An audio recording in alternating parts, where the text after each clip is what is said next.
hoping that two things are a little better this time. Number one, I hope that my sound is better. I've changed a little bit of my setup here, and that also you'll be able to see the entire screen, because in a way you can read along if you're watching the video, which I think is kind of fun. Make sure you subscribe if you want to catch every episode, and let's get started with chapter 1.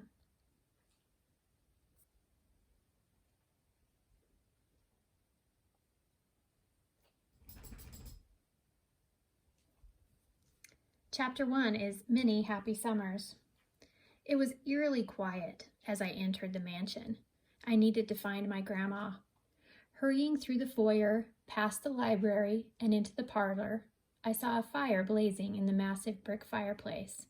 In June? She must really be out of it. The room looked lived in, but there was no sign of my grandma here. I caught sight of myself in the etched antique mirror hanging above the mantel.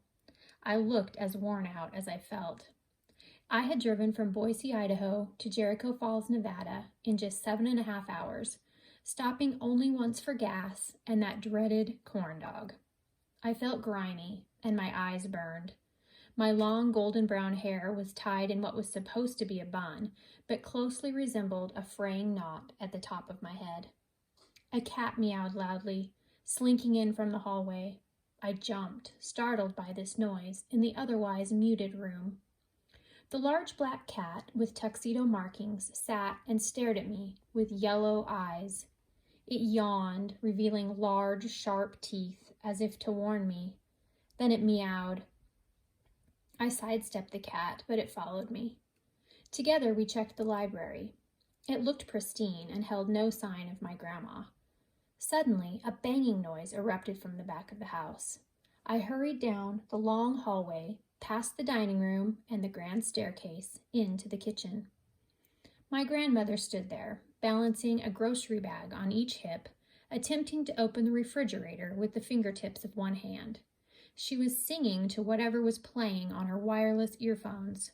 She wore jeans and an open chambray shirt over a fitted black t-shirt.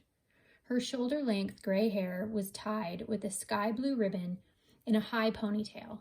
She looked closer to 50 than her actual 70-odd years. This woman, shaking her hips and whistling happily, certainly didn't look terminally ill. I shook my head in disbelief. Grandma? She startled, and a package of pre-made cookie dough dropped from one of the shopping bags. Chloe, you made it! Of course I made it! You called saying you had got some frightening test results. The black cat was now circling my ankles, winding his fluffy tail around my legs. Was he comforting me or laughing at my gullibility? Oh, silly me, Grandma cooed. Silly? I said. Why would you do such a thing? I dropped everything for you. I don't even know if I'll have a job when I get back. And thank goodness I wasn't able to get through to my parents. They may have caught the red-eye back from Rome. Grandma covered her mouth and smiled weakly, as if the gravity of her wrongdoing was finally sinking in. Look at you, you're the bill of health, dancing around without a care in the world, while I thought you had cancer or something. Grandma broke into a weak, sad voice she had used on the phone with me the night before. It doesn't look good, she whimpered, and then gave a little cough. I clenched my fists. I hadn't been this angry since the last time I was in town, when I vowed to never set foot here again, and for 13 years I hadn't. But here I was, at my grandma's beck and call, a fake beck and call as it was. My ears felt hot and my eyes were burning again, but this time from the angry tears that surfaced.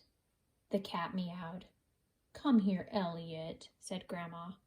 Wait, I thought she hated cats. She was a dog person, wasn't she? And she hadn't mentioned getting a cat. What else was she lying to me about? Grandma came closer to me, cuddling the feline. I fibbed to you, but won't you please forgive me? I missed you. She fluttered her lashes over amber eyes just like mine. I spun around and stomped down the hall, through the foyer and out the front door. My steps reverberated across the expansive covered porch and down the wide front steps. How dare she? From the circle drive, I turned to take a look at the house where I had spent so many happy summers. The impressive mansion was 3 stories high with gingerbread in every cornice. A turret graced the left side, which added a final grand touch. How could some place so beautiful create such mixed emotions in me? On the other hand, on one hand, it held all my best childhood memories, but that wasn't all. It held terrible memories, too. The flood of emotions was too much. I wanted to scream. How could Grandma Lily coax me back here when she knew what I had been through? I yanked the rubber band from the top of my head and shook out my hair. It fell down over my shoulders like a wild mane, wild like my anger. Grandma's mansion was one of many on D Street. This part of town, situated high above the rest, was nicknamed Gold Mountain because in the old days, women who married successful miners were called Gold Mountain wives. Every residence on our street was more impressive than the last. Still, none were as stunning as my grandma's, dubbed Jericho House because of its roots with the original settlers of Jericho Falls. I turned to take a look down D Street towards Maine. The vintage buildings flanked by authentic boardwalks were just visible from here. It was like looking back in time.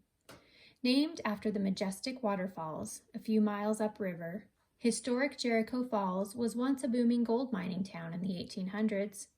But like other once bustling cities such as Tombstone, Arizona, or Bodie, California, the town's economy now ran on tourism, not precious metals. Visitors came each summer to experience this charming ghost town with many original buildings still standing.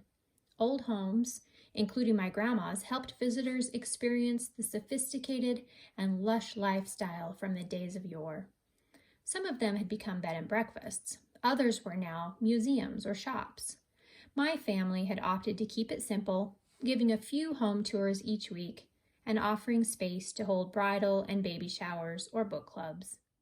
My chest tightened with the pain I'd been carrying for over a decade. Jericho Falls was a special place. It was famous. It was important to maintain for posterity's sake, with a rich history and lovely sights. It had been my summertime home for years, and I was leaving it as soon as possible, once and for all. I went to my truck to straighten the cab for my return trip. I folded a sweatshirt and gathered up trash with angry energy. Unfortunately, that energy didn't last long. I clicked the door shut and rested my head against the truck. I wished I had the strength of body and spirit to get back in and return to Boise. Once there, I'd ask forgiveness for walking out of my shift at the coffee stop and settle back into my studio apartment. But speaking of coffee, no amount of caffeine was going to enliven me enough to make the long trip right now. I rubbed circles on my temples and took several slow, deep breaths. Although I hated it, I couldn't leave town without spending at least a little time with Grandma Lily. A liar or not, she deserved that much. The front door of the spacious house slowly opened. Its stained glass caught the afternoon light like a prism. There stood my grandma with Elliot still in her arms. "It wasn't right," she called out to me. "I'm sorry." Slowly I walked back to the house, climbed the stairs, and stood with my arms folded across my chest. I shook my head at her. I was trying to stay mad, but my exhaustion was winning out. "It wasn't the right way," she repeated, "but it was the only way I could think of to get you back here." She was right, of course. Several things had come up over the years, but nothing significant enough for me to consider coming back. Not when a fire burned through downtown, ruining several important landmarks. Not even when Aunt Shirley died. But Grandma knew I'd never leave her alone if she really needed me. "Honestly, I want you to come back for good," she said. "And now that your mom and dad have gone off on their retirement world tour, why not?" Was she joking? She, better than anyone else in the world, knew why I hated this town, what had happened to me here, and she also knew that I had promised myself to stay away. "You know why, Grandma." She put down the cat, unfolded my arms, and took my hands in hers. Okay, then at least stay for a visit. I felt like I might cry again, not only because I was still fighting Mad, but because I had missed her so very much. I didn't want to leave, but I had to. One night, I said. Grandma Lily hugged me, ignoring my refusal to hug her back.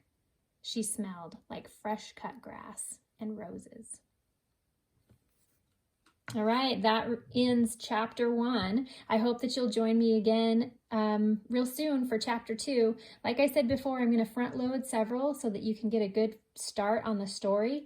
And then once every few days, we'll add a chapter. Again, please subscribe and like the video, and we'll see you next time. Thank you.